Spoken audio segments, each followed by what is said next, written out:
in order to learn new things, we need our attention. Like, there's no way around attention. We cannot do it without attention. It's really very, very interlinked. That what we pay attention to will influence us. Yeah. So if we look at attention in the specific context of learning new things, what would you say is important here? How we use attention for learning, how it can change our experience of how we learn, how we approach things we didn't touch before, we didn't know before. What is your perspective on this? So attention is, as you said, completely engaged in learning. We cannot learn without it. The funny thing about it is that we don't learn to be attentive. Yes. We try to learn on top of whatever happens, which makes it much more clumsy on our side. So we should learn how to pay attention as almost like you don't just learn to write, you learn to hold your pen. So this is how we learn to hold the resources, our perception, our embodiment, our attention, focus, go with the teacher, for instance, of what they teach. Yeah. So attention is absolutely vital. It's also vital in a sense that we are engaging, but also emotionally. We now know that memory of learning, in order to move from the memory of, okay, this happens in class, but I don't remember it 5 minutes later. If things are touching us emotionally, they somehow move us, they inspire us. We have a better chance to remember them. So how do we engage attention? Already, not just because the topic is juicy. Okay, like let's say, wow, geography of Antarctica. Whoa, I really love it. Okay, because I like penguins or whatever. So this for me is engaging. But if I look at it from the other end, when I am engaged, other topics become interesting. So it's not just about the topic. It's about how am I approaching as an engaged person. When I'm an agent of my powers, when I have the superpower of attention, and I truly wish now to pay attention, and we say in English pay, it's almost as if it has a price. Interesting. So when I engage and I choose to, which I find the basics of any learning whatsoever of any domain, and it's crazy that we don't learn this in school. When I approach it like this, the topics become more juicy. Yeah. By me becoming juicier Yeah. in my attention. So you mean, can I choose to bring my attention, to be attentive, to be interested, basically? Yes, engaged, interested, curious. And that there is a choice in this also, yes, right? absolutely. It's Right, like an I don't investment. know. Yeah. You invest now in something. I remember very well that in school, when there was a young new teacher that had an exam, and someone would come to look at their lesson, and we would like this person a lot, we would choose to be engaged. All right, that's a good example. Yeah. Yeah. And if not, then we would choose to not be engaged. And how powerful is a group of people that chooses to be engaged or not? Yeah. So this is very much true for school, for courses we take as adults, for anything that we would like to train and to get better in. And again, why should I be engaged? I would say from the opposite end, because this is the time of your life. Yeah. Please. Why on earth would you not be engaged? So we reverse it. Yeah. Now, of course, there is a lot of things to engage because perception is so rich, embodiment is so rich, and attention is somewhere in between this with this lens. So we do have to make a lot of choices. And when I now want to engage in this book, I might not have read another book or watched another television show. So we do have to make choices that are either or on the same time. So there is a lot of choice here. But this is exactly, it's almost like democracy. Why should we have democracy? Because to have a political choice, to have a say, is important. I think we all agree. The same thing would go to your attentive resources, not just the way the government is doing something with the streets. What do you do with your attention? So it changes. And again, just to make it simple for people to remember, it's not just about the topic, it's about me.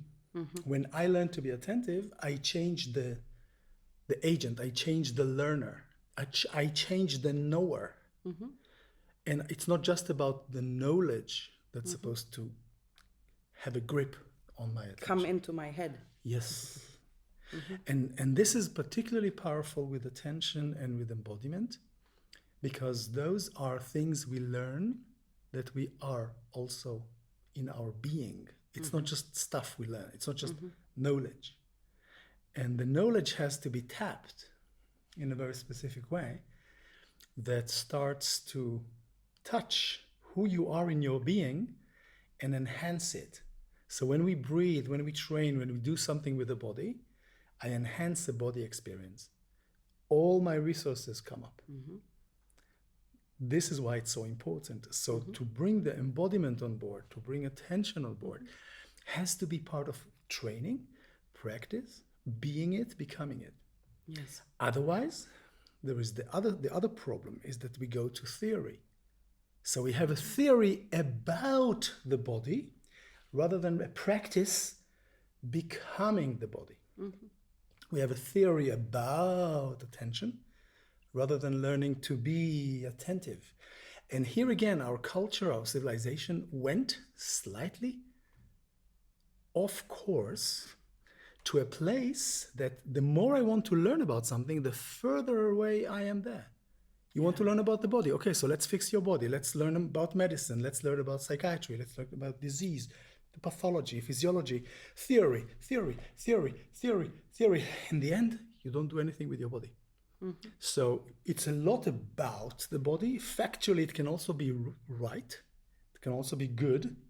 But the structure of how we learn just drags us away, sidetracks us from the experience, from doing it. And this is also a reason of concern, because then the knowledge doesn't serve the knower when it comes to being your body, being present, being attentive, as if we got something upside down, and the knowledge itself becomes disembodied instead of embody you where you and are. I think you can really see that in so many domains there, like, practical knowledge is less valued than the theoretical knowledge. Even made fun of, that you don't have the theoretical knowledge.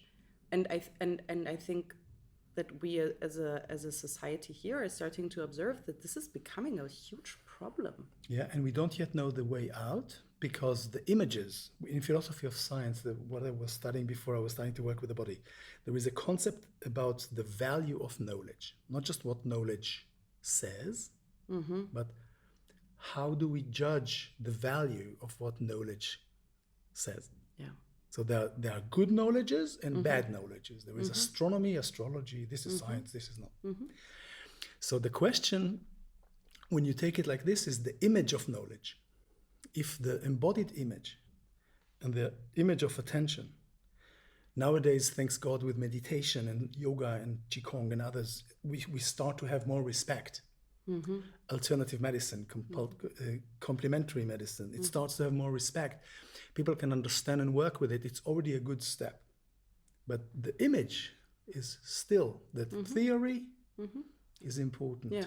Practice, and people sometimes don't know this. Historically, this goes back to the demographics of the Greek polis. There was the people that were rich and had time, and they did theory. Practice, or techne, was what the slaves were doing. Only in the Renaissance and the modern era, it starts to come. Experimental science came together as something that you practice and something that you theorize about. But this is a very late development, and the idea still is that theory is the real thing. And practice is, Oh, you have 30 years of experience? Who cares? You didn't study. Yeah, true. Yeah, absolutely. So we meet this in all kinds of ways. In the Middle Ages, it used to be called scholastics.